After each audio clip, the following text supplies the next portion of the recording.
Hello friends, welcome back to the channel.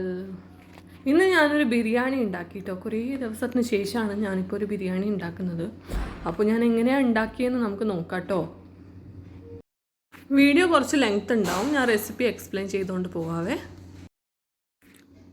ഞാൻ അതിനായിട്ട് എടുത്തിട്ടുള്ളത് കൈമ അരിയും കോല അരിയുമാണ് കേട്ടോ. ഞങ്ങൾ രണ്ട് മിക്സ് ചെയ്തിട്ടാണ് ബിരിയാണി ഉണ്ടാക്കുക, സാധാരണ കോഴിക്കോട് സ്റ്റൈലിൽ.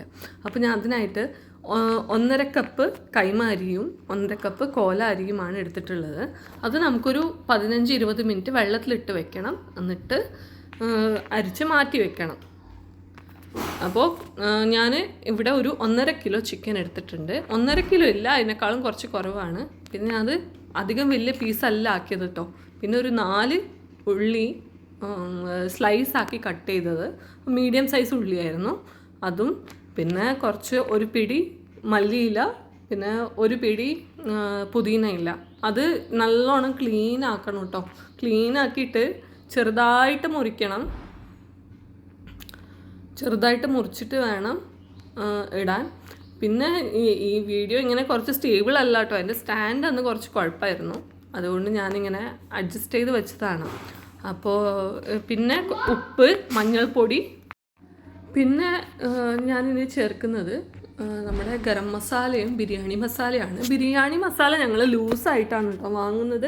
പാക്കറ്റിലുള്ളത് ഞങ്ങൾ അധികം യൂസ് ചെയ്യാറില്ല. ഞങ്ങൾ ഈ ഗ്രോസറി വാങ്ങുന്ന ഷോപ്പിൽ തന്നെയാണ് ഗരം മസാലയും ബിരിയാണി മസാലയൊക്കെ വാങ്ങുന്നത്. അപ്പോൾ ഇവിടെ ഈ കോഴിക്കോടത്തെ ഓത്തൻറ്റിക് പൗഡേഴ്സില്ലേ, അതൊക്കെ കിട്ടും. അങ്ങനെ കുറച്ച് മുളക് പൊടി ഇട്ടു. ഞാൻ നേരത്തെ ജിഞ്ചർ ഗാർലിക്കിൻ്റെ കൂടെ പച്ചമുളകും അരച്ചിട്ടിട്ടുണ്ടായിരുന്നു. പിന്നെ ഒരു 1/2 കപ്പ് കേർഡ്സ് ഇട്ടു കേട്ടോ. അത് നിർബന്ധമാണ്. നമ്മൾ ഈ മാരിനേറ്റ് ചെയ്തൊക്കെ വെക്കുമ്പോൾ ഉണ്ടല്ലോ, ഇതിനി നമ്മൾ കുറച്ച് തിരുമ്മി വെക്കണം, നല്ലോണം തിരുമ്മണം കേട്ടോ. പിന്നെ കുറച്ച് പെരുംജീരകവും വേണമെങ്കിൽ ചേർക്കാം. ഉപ്പ് നോക്കണം. ഇതൊക്കെ എന്നിട്ട് എല്ലാം ഒന്ന് നന്നായിട്ട് തിരുമ്മി വെക്കണം കേട്ടോ. ഇത് വളരെ ഈസിയാണ് ഈ കോഴിക്കോട് സ്റ്റൈലിൽ ബിരിയാണി ഉണ്ടാക്കാൻ. വലിയ പണിയൊന്നും ഇല്ല ആക്ച്വലി. ഞാനൊക്കെ പഠിച്ചത് കോഴിക്കോട് വന്ന ശേഷമാണ്. അതുവരെ എനിക്ക് ബിരിയാണി ഒന്നും അറിയില്ലായിരുന്നു കേട്ടോ. ചോറ് വെക്കാനും മാഗി ഉണ്ടാക്കാനും അത്യാവശ്യം ഉപ്പേരിയും മീൻ വറുക്കാനൊക്കെ അറിയായിരുന്നു. അങ്ങനെ ഇതിപ്പോൾ നമ്മൾ ഒരു 20 മിനിറ്റ്സ് മാരിനേറ്റ് ചെയ്ത് വെച്ചു. എന്നിട്ട് ഇതിന് ഗ്യാസിൽ വെക്കാം. അപ്പോൾ ഈ ഗ്യാസിൽ വെക്കുന്ന സമയത്ത് നമ്മൾ കുറച്ച് നെയ്യും ഓയിലും കൂടി ഇതിലേക്ക് ഇടണം കേട്ടോ. പിന്നെ നമ്മൾ ഇതിലേക്ക് വെള്ളം ചേർക്കേണ്ട ആവശ്യമില്ല കേട്ടോ. എന്താണെന്ന് വെച്ചാൽ നമ്മൾ നേരത്തെ തിരുമുമ്പോൾ തന്നെ ഈ വെള്ളമൊക്കെ ഇതിൽ ഇറങ്ങിയിട്ടുണ്ടാവും. പിന്നെ ചിക്കനിന് അത്യാവശ്യം വെള്ളം ഇറങ്ങും, അപ്പോൾ നമ്മൾ ഒരിക്കലും വെള്ളം ചേർക്കേണ്ട ആവശ്യമില്ല. പിന്നെ ഞാൻ ഇതിൽ ആക്ച്വലി തിരുമ്മി വെക്കുമ്പോൾ ഒരു ഇൻഗ്രീഡിയൻറ്റ് ചേർക്കാൻ മറന്നുപോയി. നമ്മുടെ തക്കാളി ഉണ്ടല്ലോ, തക്കാളിയും കൂടി ഇതിൽ ചേർക്കും കേട്ടോ. ഒരു 2 തക്കാളി സ്ലൈസ് ചെയ്തിട്ട് ഇതിലേക്ക് ചേർക്കാം. ഇനി നമുക്ക് റൈസ് ഉണ്ടാക്കണം. അപ്പോൾ ഞാൻ ആദ്യം ചെയ്തത് എന്താണെന്ന് വെച്ചാൽ, റൈസിന് നമ്മൾ വെള്ളം ചേർക്കുമ്പോണ്ടല്ലോ, ഞാൻ ഈ മിക്സ്ഡ് ആയിട്ടല്ല ചേർത്തത്. അപ്പോൾ 3 കപ്പ് അരിക്ക് ഞാൻ 5.5 കപ്പ് വെള്ളമാണ് എടുത്തട്ടോ. അപ്പോൾ ഈ റൈസ് വെക്കുന്ന സമയത്ത് ഞാൻ ഈ കറാമ്പൂ, പട്ട, ഇതൊക്കെ ഓയിലും ഗീയും ആണ് കേട്ടോ ഞാൻ ചേർത്തത്. എന്നിട്ട് കറാമ്പൂ, പട്ട, ഏലക്ക, പിന്നെ ആ ബേ ലീഫ്, അതൊക്കെ ഒന്ന് 2 മിനിറ്റ് വാട്ടിയ ശേഷം അതിലേക്ക് ഈ നമ്മൾ അരിച്ച് വെച്ച അരിയും കൂടി ചേർക്കാം.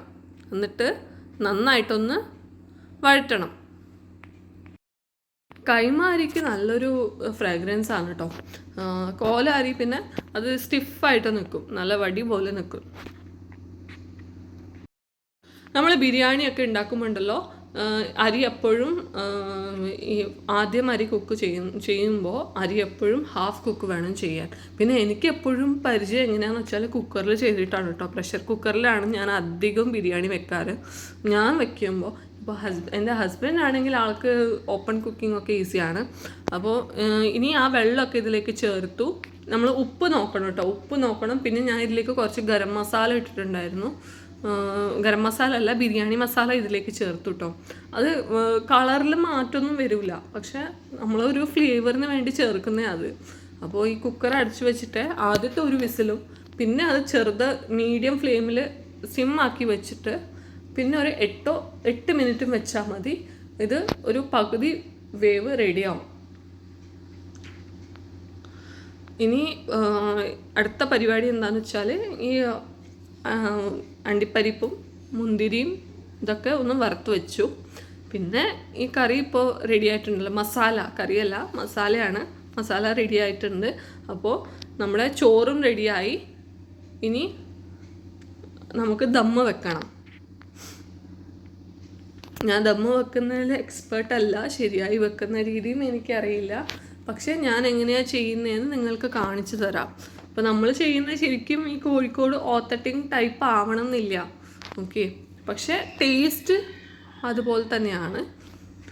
ഇനി ഞാനിപ്പോൾ ചിക്കൻ ഞാൻ എന്തായാലും ലെയർ ചെയ്യുന്നില്ല. ഇനി നമ്മൾ ഈ റൈസ് ഉണ്ടല്ലോ, റൈസ് ഇതിന് മുകളിലേക്ക് നന്നായിട്ടൊന്ന് ലെവൽ ചെയ്ത് കൊടുക്കണം. എല്ലാ ഭാഗവും റൈസ് ഒരുപോലെ എത്തുന്ന രീതിയിൽ വേണം ലെവൽ ചെയ്യാൻ. ഇപ്പോൾ അഥവാ നമ്മൾ ചിക്കൻ ലെവൽ ചെയ്യുന്നുണ്ടെങ്കിൽ, അടുത്ത ലെയർ ചെയ്യുന്നുണ്ടെങ്കിൽ അപ്പോൾ നമ്മൾ കുറച്ച് എടുക്കണം. ഞാനിപ്പോൾ ആക്ച്വലി ചിക്കൻ ഗ്രേവി കുറച്ച് എടുത്തു കേട്ടോ. ഇനി നമുക്ക് ചെയ്യാനുള്ളത് ഇതൊന്ന് റൈസൊക്കെ ഒന്ന് ലെവലാക്കി കൊടുക്കാം. നമ്മൾ വേറെ തന്നെ പാത്രത്തിൽ വെക്കുന്ന സമയത്ത് നമുക്ക് പാത്രത്തിന് ചുറ്റും നെയ്യ് ഒന്ന് ഗ്രീസ് ചെയ്യണം, ഗീ ഒക്കെ ഇട്ടിട്ട്. ഇത് പിന്നെ നമ്മൾ ഓൾറെഡി കുക്ക് ചെയ്യാനെടുത്ത പാത്രം ആയതുകൊണ്ട് വലിയ പ്രശ്നമില്ല. ഞാൻ ഇതിൽ തന്നെയാണ് ദമ്മ് വെക്കുന്നത്. ഇതിൽ കുറച്ച് ഹോൾസ് ഉണ്ടാക്കി വെക്കണം കേട്ടോ, ഹോൾസ് ഉണ്ടാക്കി വെക്കണം. പിന്നെ ഞാൻ കുറച്ച് ഉള്ളി ഉണ്ടല്ലോ സ്ലൈസ് ചെയ്ത് വെച്ചിട്ടുണ്ടായിരുന്നു, അതും കൂടി അതിങ്ങനെ ഇതിന് മുകളിലേക്ക് വിതറി കൊടുക്കണം. ഇത് ഏകദേശം ഒരു 2 ഉള്ളി ഉണ്ട് കേട്ടോ, 2 ഉള്ളിയാണേ. അടുത്തതായിട്ട് ഈ നേരത്തെ വറുത്ത് വെച്ച ഈ കാഷ്യൂസും റേസിൻസും ഒക്കെ അതും കൂടി ഒന്ന് വിതറി കൊടുക്കുക. പിന്നെ നമ്മൾ ഗ്രേവി ഉണ്ടല്ലോ, ഗ്രേവി അതും കൂടി എല്ലാ ഹോൾസിലും കൂടി ഒഴിച്ച് കൊടുക്കണം. അത് ഈ റൈസിലൊക്കെ നല്ലോണം ഫ്ലേവർ എത്താൻ വേണ്ടിയിട്ടാണ് കേട്ടോ. പിന്നെ ഈ പുതിന ഇല ഉണ്ടല്ലോ അതും കൂടി വിതറി കൊടുക്കുക. ഇനി നമുക്ക് ഇത് അടച്ച് വെക്കണം. നല്ല അടച്ചുറപ്പുള്ളൊരു അടപ്പായിരിക്കണം കേട്ടോ. എന്നിട്ട് അതിൽ വെച്ചിട്ട് നമ്മൾ ഗ്യാസ് സ്റ്റൗവിൻ്റെ മുകളിൽ വെക്കണം. എന്നിട്ട് അതിന് മുകളിലേക്ക് ഏതെങ്കിലും ഒരു വെയിറ്റ് വെക്കണം. ഏകദേശം 20 മിനിറ്റ് നമുക്കിത് അടച്ച് വെച്ചിട്ട് മുകളിൽ വെയിറ്റ് കയറ്റി വെച്ചിട്ട് ചെറിയ തീയിൽ വെക്കണം. ഇത് കരിഞ്ഞൊന്നും പോവില്ല. എന്തുകൊണ്ടാണെന്ന് വെച്ചാൽ അതിൻ്റെ അടിയിൽ നമ്മൾ അത്യാവശ്യം ഗ്രേവിയൊക്കെ ഉള്ളത് കൊണ്ട് കരിഞ്ഞൊന്നും പോവില്ല, അങ്ങനെയൊന്നും സംഭവിക്കില്ല. ഈ അരി നന്നായിട്ട് വേവുകയും ചെയ്യും. ഇത് ഞാൻ ഓപ്പൺ ചെയ്ത ശേഷമുള്ള വീഡിയോ ആണിത് കേട്ടോ. നല്ല അടിപൊളിയായിരുന്നു ടേസ്റ്റ്. പെട്ടെന്ന് ഉണ്ടാക്കിയതായിരുന്നു കേട്ടോ, ഒരു പ്ലാനിങ്ങും ഇല്ലാണ്ട് പെട്ടെന്ന് ഉണ്ടാക്കിയൊരു ബിരിയാണി ആയിരുന്നു 2 മണിക്കൂർ കൊണ്ട്. അപ്പോൾ ഈ വീഡിയോ നിങ്ങൾക്ക് ഇഷ്ടമായെങ്കിൽ ലൈക്കും കമൻറ്റും സബ്സ്ക്രൈബും ചെയ്യുക. എനിക്കറിയാം വീഡിയോ നല്ല ലെങ്തി ആയി എന്ന്. അപ്പോൾ ഇവിടെ വരെ ആരെങ്കിലും കാണുന്നുണ്ടെങ്കിൽ ഒരു കമൻറ്റ് ചെയ്യണേ. Thank you.